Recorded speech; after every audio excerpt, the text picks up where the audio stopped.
Tu as déjà eu cette sensation? Celle d'être le seul spectateur lucide dans un film catastrophe où tous les autres personnages sourient et continuent de danser sur le Titanic. Tu vois ce projet au travail, celui que tout le monde acclame, foncé droit dans un mur de briques que tu es le seul à percevoir. Tu sens que la nouvelle relation de ton meilleur ami est une jolie bombe à retardement avec un compte à rebours digital que seul toi sembles entendre. Tu observes une tendance sociale, une bulle économique, et tu ne sais pas comment tu le sais, mais tu sais comment ça va finir, avec un grand boum. Et quand tu tentes d'avertir les autres, poliment, avec des faits, tu te heurtes à un mur de sourires condescendants. Arrête d'être si négatif, te lance ton manager qui pense que l'optimisme peut résoudre des failles structurelles. Tu te fais des films, te dit ton ami, trop aveuglé par l'amour pour voir les drapeaux rouges qui sont pourtant de la taille de terrains de football. Puis, des mois plus tard, l'inévitable se produit, l'effondrement. Le projet échoue, la relation explose, la bulle éclate. Et personne ne vient te dire « tu avais raison ».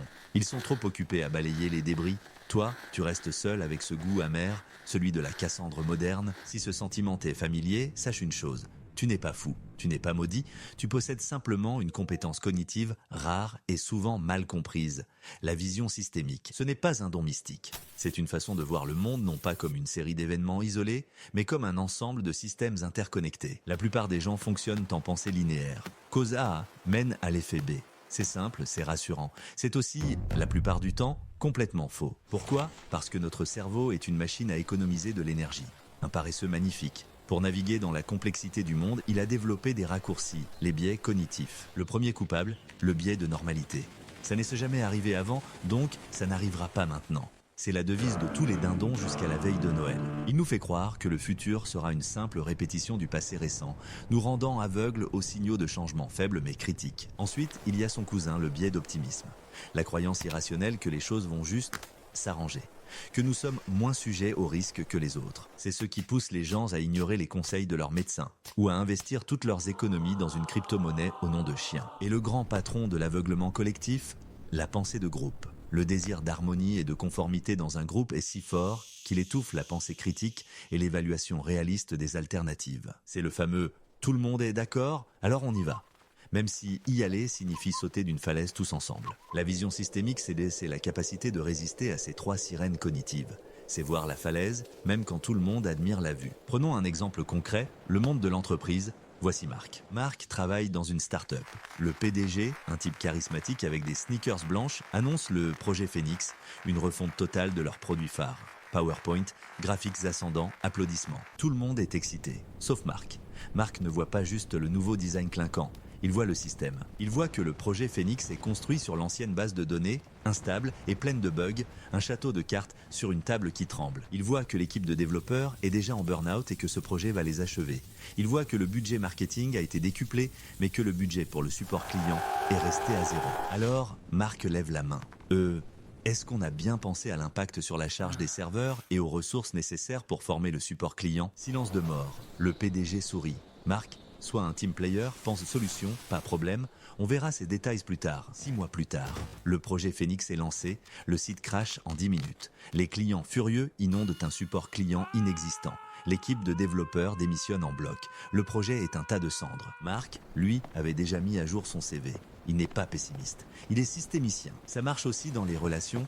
Voici Sophie. Son amie Julie est folle amoureuse de Kevin. Kevin est charmant, drôle, réussi. En surface, le prince charmant. Mais Sophie voit les interactions, pas juste les déclarations. Elle remarque que Kevin coupe systématiquement la parole à Julie en public pour finir ses phrases. Un petit détail? Non, un pattern. Elle remarque qu'il minimise ses réussites professionnelles en les appelant mignonnes. Un détail? Non, un pattern. Elle remarque qu'ils n'ont aucune discussion sérieuse sur l'avenir, juste des projections vagues. Un détail? Non, un système de déni mutuel. Sophie tente une approche. Tu es sûr que vous êtes sur la même longueur d'onde pour l'avenir? Julie se braque. Tu es juste jalouse. Un an plus tard, Julie appelle Sophie en larmes. Kevin l'a quittée subitement, elle ne l'a pas vu venir. Sophie, elle, l'avait vu. Non pas parce qu'elle était médium, mais parce qu'elle a connecté les points. Ok, c'est bien beau de voir l'effondrement.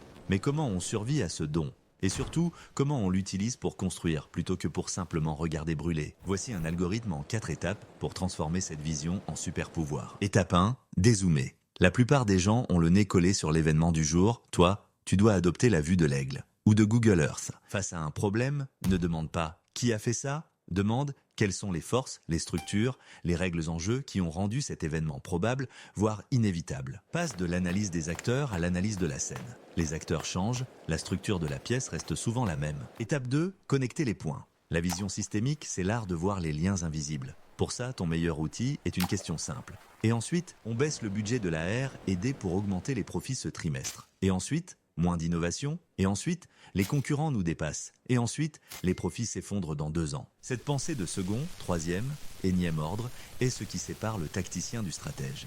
Le pompier de l'architecte anti-incendie. Étape 3. Identifier les boucles de rétroaction. C'est le niveau expert. Un système n'est pas une ligne droite, c'est une boucle, ou plutôt un entrelac de boucles. Il y a les boucles de renforcement. Plus tu as de succès, plus tu as d'opportunités, plus tu as de succès. Une spirale vertueuse ou vicieuse. La confiance qui mène à la performance, qui renforce la confiance. Et il y a les boucles d'équilibrage, les thermostats du système. Plus une équipe travaille, plus elle est se fatiguer, moins elle est productive, ce qui la force à se reposer. Elles maintiennent la stabilité. Voir l'effondrement, c'est souvent voir une boucle de renforcement positif qui s'emballe sans boucle d'équilibrage pour la freiner. Une bulle spéculative, une culture toxique, un burn-out. Étape 4, la plus difficile, communiquer avec tact. Parce que voir la vérité ne sert à rien si on ne peut pas la partager sans se faire traiter de fou. Règle numéro 1, ne jamais dire « je vous l'avais bien dit ». Jamais. Ton but n'est pas d'avoir raison, c'est de faire avancer les choses. Règle numéro 2, ne sois pas un prophète de malheur, sois un gestionnaire de risque. N'annonce pas la fin du monde, pose des questions. Ne dis pas « ce projet est un échec assuré ». Dis « quels sont les 3 principaux risques qui pourraient faire échouer ce projet et comment pouvons-nous les mitiger dès maintenant ?» Tu changes de posture, de critique extérieure à partenaire stratégique. Tu n'attaques pas, tu invites à la réflexion. Règle numéro 3, utilise des analogies et des histoires. Le cerveau humain ne comprend pas les systèmes complexes, mais il adore les bonnes histoires. L'histoire de marque, c'est plus parlant qu'un diagramme de flux. Avoir cette vision, c'est parfois un fardeau. C'est voir les fissures dans le barrage quand tout le monde profite du pique-nique au bord du lac. C'est se sentir seul. C'est douter de soi. Et si c'était moi qui avais tort? Si j'étais juste un paranoïaque? Mais ce n'est pas une invitation au cynisme. C'est un appel à la construction. C'est la capacité non seulement de prédire la pluie, mais de commencer à construire l'arche. Dans un monde de plus en plus interconnecté et complexe, cette vision n'est plus un don étrange, c'est un outil de survie essentiel. Une compétence de leader. Alors, la prochaine fois que tu verras le train dérailler dans le lointain, ne doute pas de tes yeux. Respire, dézoome, connecte les points et commence, calmement, à dessiner les plans d'un meilleur chemin de fer.